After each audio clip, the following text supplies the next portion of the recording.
ሰላም ጤና ይስጥልን ውድ የሚኪያስ ሚዲያ ተከታታዮች እንደምን ውላችኋል። በዛሬው ዕለት እንግዲህ ዲሞክራሲያዊ ስምረት ትግራይ የሚባል ፓርቲ ጋዜጣዊ መግለጫ ሰጥቷል በአዲስ አበባ ሸራተን አዲስ ሆቴል። ይህ መግለጫ የተሰጠው እንግዲህ ለተመረጡ መገናኛ ብዙሃን ነው። ይህን መግለጫ የሰጡት ደግሞ አቶ ረዳኢ ሃለፎም ናቸው። እንግዲህ አቶ ረዳኢ ሃለፎም የፓርቲው የኮሙኒኬሽን እና ሚዲያ ዘርፍ ኃላፊ ናቸው። ፓርቲው ጊዜያዊ እውቅና ሰርቲፊኬት ከብሔራዊ ምርጫ ቦርድ አግኝቶ እየተንቀሳቀሰ እንደሚገኝ መታወቁ አይዘነጋም። እኛም 2 ፕሮግራሞችን ሰርተንበታል በዚህ ዙሪያ። የዛሬው መግለጫ እንግዲህ እንቅስቃሴ መጀመሩን ለመግለጽ ተጠርቶ የተሰጠ መግለጫ እንደሆነ ከዚህ ቀደም በሰራነው ዘገባ ላይ ጠቅሰናል። በዛሬው መግለጫ እንግዲህ የተለያዩ ሀሳቦች ተነስተዋል። እኛም ቆንጠር እያደረግን በአንዳንዶቹ ላይ ምልከታችንን እያሰፈርን ወይም እየገለጽን እናልፋለን ማለት ነው። የዩቲዩብ ቻናላችንን ሰብስክራይብ እያደረጋችሁ አብራችሁ እንድትቀጥሉ በክብር እንጋብዛችኋለን። እንግዲህ በዛሬው መግለጫ ላይ የተነሳው አንዱ ሀሳብ በዚህ ዓመት እንግዲህ ፓርቲው የምስረታ ጉባኤውን ወይም የምስራች ጉባኤውን በትግራይ ክልል እንደሚያካሂድ የተገለጸበት ነው። እንግዲህ ይሄ እጅግ በጣም አጠራጣሪና እውነትም አሁን ካለው የጸጥታና ፖለቲከኞቹ ካላቸው ሁኔታ አንፃር የመሆን እድሉ ጠባብ ነው ብለው የሚያዩ ወገኖች አሉ። ከአብዛኞቹ አመራሮች ትግራይ ክልል ነበሩ። ነገር ግን ብዙዎቹ ሙሉ ለሙሉ ማለት ይቻላል የፓርቲው አባላት ከትግራይ ወደ አዲስ አበባ መጥተዋል፣ ከመቀሌ ማለት ነው። እና እዛ ጠቅላላ ጉባኤ ማካሄድ ሁኔታው እንግዲህ የተለየ ቅድመ ሁኔታ ወይም የተለየ የደህንነት ማረጋገጫ ካልተሰጠ በስተቀር የማካሄድ እድሉ ጠባብ እንደሚመስል ነው በርካቶች የሚያነሱት። እንግዲህ ጠቅላላ ጉባኤው ወይም ደግሞ የመስራች ጉባኤውን ሲያደርግ የምንመለከተው ይሆናል። ከዛ ሲቀጥል አቶ ረዳኢ ያነሱበት ነገር ምንድነው? በትግራይ ያለው ፖለቲካዊ አካሄድ ወደ ተሳሳተ መንገድ በመሄዱና ለውጥ በሚያስፈልጉበት ጊዜ ላይ በመሆኑ አዲስና የተለየ ሀሳብ ያለው ፓርቲ ለመመስረት አስፈልጓል ብለዋል። እንግዲህ ይሄ የማይካድ ሀቅ ነው። በተሳሳተ መንገድ እየሄደ መሆኑን ማለት ነው። እንደምናየው ሁኔታዎች ወደ መካረርና ከዛም አልፎ ተርፎ ሸቀጣ ሸቀጥ የጫኑ የጭነት መኪናዎች አፋርና ወልዲያ ላይ ታግደው እንዲቆሙ ምክንያት የሆነው ውጥረት ሁኔታ እየተፈጠረ ነው ያለው። ሸቀጦቹ ወደ ኤርትራ ይሻገራሉ በሚል ሌላኛው ደግሞ እኛም በተደጋጋሚ የሰራንበት የጽምዶ ጥምረት ነው። ጽምዶ ወይም ደግሞ ጥማድ ማለት ነው ቀጥተኛ ትርጉሙ። በተለይ የኤርትራ መንግስት ደጋፊዎች እያንቀሳቀሱት ያለውና በትግራይ በኩል ደግሞ አሁን ካለው በዶክተር ደብረጽዮን ገብረ ሚካኤል ከሚመራው ህወሓት ጋር ድጋፋቸውን ከሚሰጡ አንዳንድ ወገኖች ዘንድ እየተራመደ ያለ ሀሳብ ነውና ይህ ሀሳብ የፈጠረው ተጽዕኖ ፖለቲካውን ወደ አላስፈላጊ ውጥረት እየከተተው ነው የሚሄደው። ይሄ የተሳሳተ መንገድ የሚለው ላይ ይሄን ያህል ስምምነት ካለ ነገር ግን ይህንን ስህተት እንዴት ማድረቅ ይቻላል የሚለው ነው። እውነት ለመናገር ፓርቲው አሁን የመጣው ፓርቲ የመጀመሪያ ስሙ ሊበራል ዲሞክራሲ የትግራይ ሊበራል ዲሞክራሲያዊ ፓርቲ ወይም ትልልየፓ የሚል ነበር ስሙ። እንግዲህ ከስያሜው ስንረዳ ሊበራል ዲሞክራሲን እንደ አንድ ርዕዮተ ዓለም በመቁጠር ቲፒኤልኤፍ ወይም ህወሓት ደግሞ አብዮታዊ ዲሞክራሲ እንደ ርዕዮተ ዓለም ስለምትቆጥር የኛው ፓርቲ ደግሞ የሊበራል ዲሞክራሲ ሀሳብ ይዞ መምጣቱ ነው ልዩ ሊያደርገው የሚችለው። ነገር ግን የተለየ ሀሳብ ሊባል የሚችለው ፖለቲካ መፍትሄ ከማቅረብ ባሻገር ችግርን ተንትኖ ለይቶ ደረጃ በደረጃ ማስቀመጥን የሚጠይቅ አንድ የእውቀት ዘርፍ ነው። እኛ ሀገር ያው ፖለቲካ ሲባል ሴራውና ሙስናው፣ ዝርፊያው፣ ውንብድናው ነው የሚታየን። ነገር ግን ሀልዮታዊ የሆነውን ጎኑን በምንመለከትበት ጊዜ በአንድ አካባቢ የገጠመን ችግር በምን መልኩ እንቀርፈዋለን? የችግሩ መጀመሪያውን መንስኤው ምንድነው? እነማን ናቸው ለችግሩ ጉልህ አበርክቶ ያደረጉት? ሌላው ቀር የችግር ደረጃ ማለት ቀዳሚ ደረጃ፣ ተከታይ ደረጃ የተሰጠው ይኬዳልና በዚህ ረገድ ፓርቲው የችግር አተናተኑ ምን ይመስላል የሚለውን ያው ለማወቅ ትንሽ የሚያስቸግር ነው። ምክንያቱም ያው አዲስ ፓርቲ ነው። ነገር ግን ያው ከችግር ደረጃው አንፃር ስናይ በክልሉ ያው በተፈናቃዮች በሌሎችም የሚነሱ ችግሮች አሉ። እነሱን በቀጥታ መፍትሄ መስጠት አቅጣጫ ከማመልከት ይልቅ ያው ህወሓት ላይ ማተኮር ነገር ይታያል።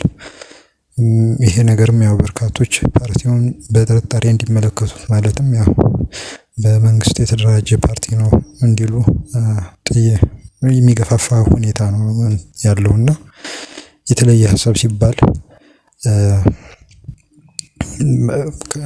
ከችግር ትንታኔ ይጀምራል እንዳልነው ምን ይመስላል የሚለውንም ያው እንግዲህ የተተነተነ የተጻፈ ነገር ካለ ከፓርቲው በኩል የምናየው ይሆናል።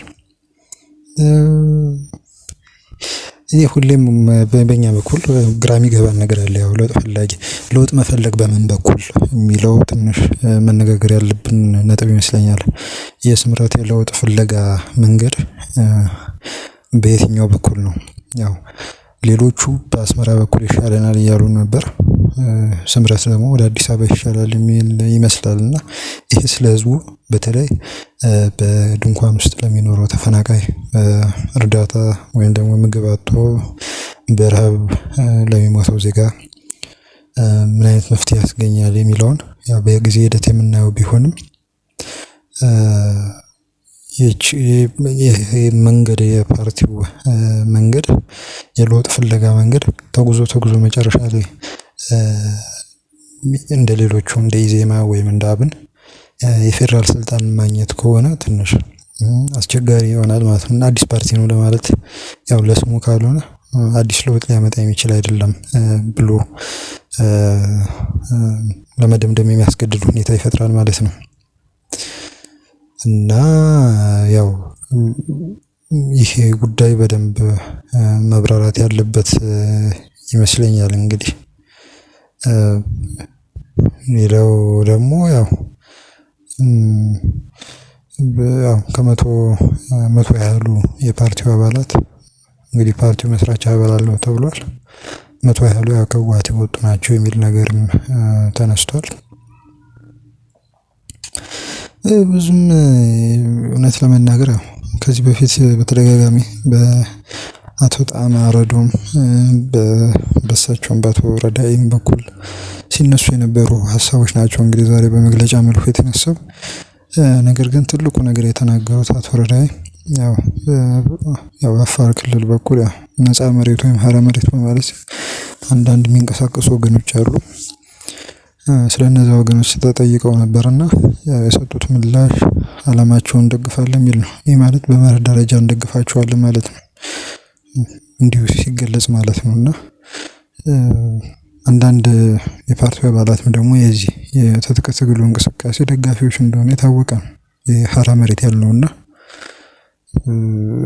ይሄ እንቅስቃሴ ከፓርቲው ተነጥሎ የሚታይ ነው ወይ የሚለው ትንሽ አስቸጋሪ ነው የሚሆነው እና ወደፊትም ያው በደንብ መብራራት ያለበት ነው የድጋፍና የግንኙነት መስመሩ። ስለዚህ ይሄም ጉዳይ መታየት ያለበት ነው። ሌላው ደግሞ ያው የተለመደው ነገር ህወሓት የትግራይን ችግር የመመለስ አቅም የለውም የሚል ነገር ተነስቷል በእሳቸው በኩል። እንግዲህ ህወሓት አቅም እንደሌለው በተደጋጋሚ ሲናገር ነበር። ግን በስምረት በኩል አቅም ይመጣል ያ ሁሉንም የትግራይ ህዝብ በምስራቅም በምዕራብም በሰሜን በደቡብም ያለውን አቅፎ ይንቀሳቀሳል ወይ የሚለው ደግሞ መጠየቅ ያለበት ጉዳይ ነው። ካሁኑ ፓርቲው ሊመሰረት ነው ከሚልበት ጊዜ ጀምሮ በርካቶች ቁጥራቸው ቀላል የማይባሉ ወገኖች ፓርቲውን እንቅስቃሴ በጥርጣሬ የሚመለከቱት አሉ። በፌደራል መንግስቱ የተዋቀረ ነው ብለው የሚያስቡ አሉና የፓርቲው ሌላውም ቢቀር ከቀናት በፊት አቶ ረዳይ ከቢቢሲ ትግርኛ ጋር ባደረጉት ቃለ መጠይቅ ላይ የፓርቲያቸው ዓላማ ራሷን በራሷ የምታስተዳድር ትግራይ መፍጠር ነው የሚል ነው። አሁን ላይ ሲታይ ያው ጊዜያዊ አስተዳደር አላት። ከተወሰነ ጊዜ በኋላ ደግሞ ምርጫ ይካሄዳልና ራስን በራስ ማስተዳደር የሚለው ከምን አንፃር ነው የሚለው ማለት ሶስተኛ አካል ጣልቃ ገብነት በሌለበት ሁኔታ ህዝቡ በሚፈልገው ሁኔታ በፕሪቶሪያ ሰላም ስምምነት ላይ በቅድመ ሁኔታነት የሰፈሩት ሁኔታዎች ተተግብረው ነው ወይ ራስን በራስ ማስተዳደር ሁኔታ ማለት አቶ ረዳይ ያሉት በዚህ መግለጫ ላይ ሳይሆን በቢቢሲ ጋር ባደረጉት ቃለ መጠይቅ ላይ ማለት ነው።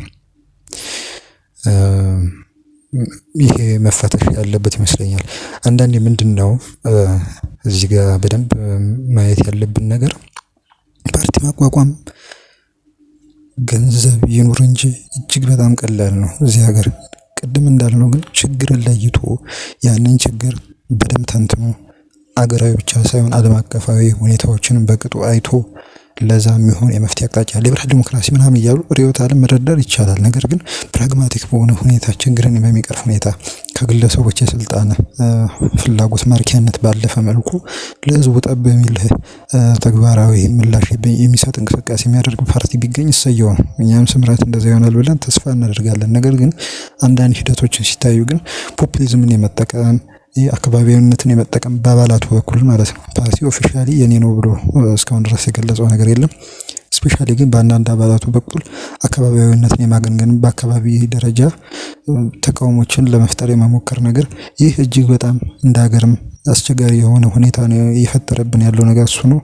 እንደ ክልልም ደግሞ ፈታኝ ሁኔታዎች የሚፈጥርበት ሁኔታ የሚታይ ይሆናል ማለት ነው። ስፔሻሊ የስምረት አንዳንድ አባላት ያው ትኩረታቸውን ደቡባዊ ትግራይ የሚባለው ዞን አካባቢ ያለ ነው የሚመስለው። ብዙዎቹ በሚሰጡት ቃለ መጠይቅ በሚጽፉትም የፌስቡክ ጽሁፍ በተለይ አንደኛው አባላቸው ያው ስም ለመጥቀስ በጣም ለመጠንቀቅ ብዬ ነው ስሙን ያልጠቀስኩትና በተደጋጋሚ ስለ ደቡብ ትግራይ ነው የሚጽፈው። ደቡብ ትግራይ እንደዚህ ሆነ እንደዛ ሆነ አላማጣ እንደዚህ እንደዛ መሆኒ በተደጋጋሚ እና የጦር ግንባር ፍርሚያው ያለው እዛ ነው የሚመስለው። የፖለቲካ ፉክክሩ ያለው እዛ ነው የሚመስለው እና ይህ አካባቢያዊነትን በጣም ምንድነው ከዚህ በፊት የቀድሞ ኢህአዴግ የሚለው ጠባብነት የሚለው አይነት ነገር እንደዛ አይነት ነገር እየተስተዋለ ሁሉንም የትግራይ ወገን ያማከለ ፓርቲ የመሆን እድሉ ምን ያህል ነው የሚለው ጥያቄ ውስጥ የሚያስገቡ ሁኔታዎች ስላሉ ያው ፓርቲው በአጽንኦት ይሄን ነገር ቢመለከተው መልካም ነው። ጋዜጣዊ መግለጫው ላይ ይሄ አይነት ጉዳይ የተነሳ አይመስለኝም። ታጣቂዎች ምናምን ሲዲ ጉዳዮች በአብዛኛው በአንዳንዱ ሰው ወገኖች በኩል የተነሱበት እንደሆኑ ለመመልከት ችለናል። ያው ለዛ ትግርኛ ሙሉውን ጋዜጣዊ መግለጫ ዩቲዩብ ላይ ለጥፎት እዛ ጋር ለመመልከት ችለናል።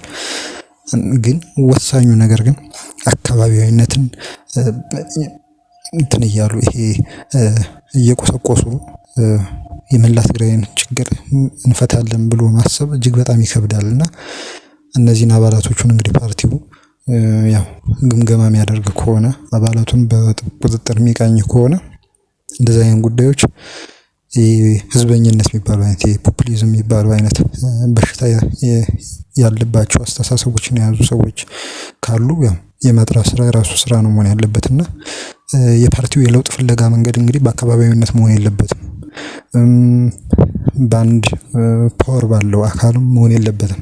አንዳንድ ፓርቲ ነፃ ፓርቲ ነው ብሎ ካሰበ እንግዲህ በህዝቡ መቃቀምና ባለው የርዕዮተ ዓለም አቅም ልክ ነው መሆን ያለበት ማለት ነው። ርዕዮተ ዓለሙም የጠራ ከሆነ በባሌም ሆነ በቦሌም በምስራቅም ሆነ በምዕራብ በሰሜንም ሆነ በደቡብ ቢሄድ ለለውጥ ፍለጋ ፓርቲው የትም ሊደርስ ይችላል። ብዙ ሰዎችንም ብዙ የትግራይ ተወላጆችን ተጋሩን ሊያቅፍና ተቀባይነት ሊያገኝ ይችላል። ነገር ግን ጊዜያዊ ስሜቶችን በመጎስቆስ ርዕይና ርዕዮተ ዓለሙ ባልተተነተነ ሁኔታ ከዚህ ቀደም አብዮታዊ ዲሞክራሲን ስንተች የነበረው አንዳንዶቻችን ሌሎቻችንም በደንብ ለአባላቱም ሆነ ለቀሪው ሰፊ ህዝብ በሚገባ መልኩ አልተተነተነም። ያው የተጻፉ ሊትሬቸሮች አሉ። በአዲስ ራዕይም አቶ መለስ ዜናዊ የቀድሞው ጠቅላይ ሚኒስትር የጻፏቸው በአቶ በረከት በኩል የተጻፉ በረከት ስምኦን ቢኖሩም ህዝቡ ርዕዮተ ዓለሜ ነው እንደዚህ ነው ብሎ በአጭር ቃላት እንኳን ለመግለጽ ማይችልበት ሁኔታ ነው የነበረውና ስምረትም እንግዲህ ከዚህ ቀደም ከነበሩ ውድቀቶች ተምሮ በሌሎች ድርጅቶች በኩል ማለት ነው ራሱን አድሶ የለውጥ ፍለጋ መንገዱን ገለልተኛ በሆነ መሀል መንገድን በመፈለግ የዘጎልደን ፓዝ በሚባለው መንገድ ነው መጓዝ ያለበት ብለን እናስባለን። ለህዝቡ የሚጠቅመው ያ ነው። ጊዜያዊ ስሜት የተቀላቀለባቸው መግለጫዎች፣ ቃለ መጠይቆች ምናምን በሸራ ውስጥ በድንኳን ውስጥ ለሚኖረው ህዝብ አንድም ቀን የእርዳታ እህል ሊሆኑ አይችሉም፣ ወይም ደግሞ ወደ ቀዬው ለመመለሻ ድልድይ ሊሆኑ አይችሉም። ስለዚህ ለዘላቂ መፍትሄ የሚሰራ ፓርቲ ለመሆን ብዙ መንቀሳቀስ አለበት፣ ብዙ መጣር አለበት ብለን ነው የምናስበው። ያው ትችትም ማንም ሰው ይተቻል፣ ነገር ግን የመፍትሄ አቅጣጫ የሚያስቀምጥ ፓርቲ ነው መሆን ያለበት፣ አብሮ ከሚተች ከመሆን ይልቅ ማለት ነው። እንግዲህ ይሄ የኛ አቋም ነው። መግለጫውን እንግዲህ በዚህ መልኩ ነው እኛ መመልከት የምንፈልገው። ያው አሁን ያልናቸውን አንዳንድ ሀሳቦችን ከመግለጫው በመነሳት ነው የገለጽናቸው። እንግዲህ ያው አቶ ወረደ በመግለጫው ላይ ያው ፓርቲው በዋናነት ያለፉ ስህተቶችን የማረም እቅድ እንዳለው ተናግሯል። እንግዲህ በአፍ ብቻ አፋዊ ሳይሆን ተግባራዊ የሆነ አይነት የእርምት እንቅስቃሴ እንዲኖራቸው ምኞታችን ነው። የተደበሰበሱ ነገሮችን ይዞ መቀጠሉና ቅድም እንዳልነው የፖፑሊዝም አይነት ወይም ደግሞ የህዝበኝነት አይነት ሂደት ሀገራችንን አሁን ለገባችበት አብዛኛው ችግር የዳረጋት ነገር ስለሆነ ከዛ ትምህርት ወስዶ መንቀሳቀስ የሚያስፈልግ ይመስለናል። እንግዲህ የዛሬው ዝግጅታችን ይህን ይመስል ነበር። ዩቲዩብ ቻናላችንን ሰብስክራይብ እንድታደርጉ በአክብሮት ጋብዘናችኋል። መልካም ጊዜ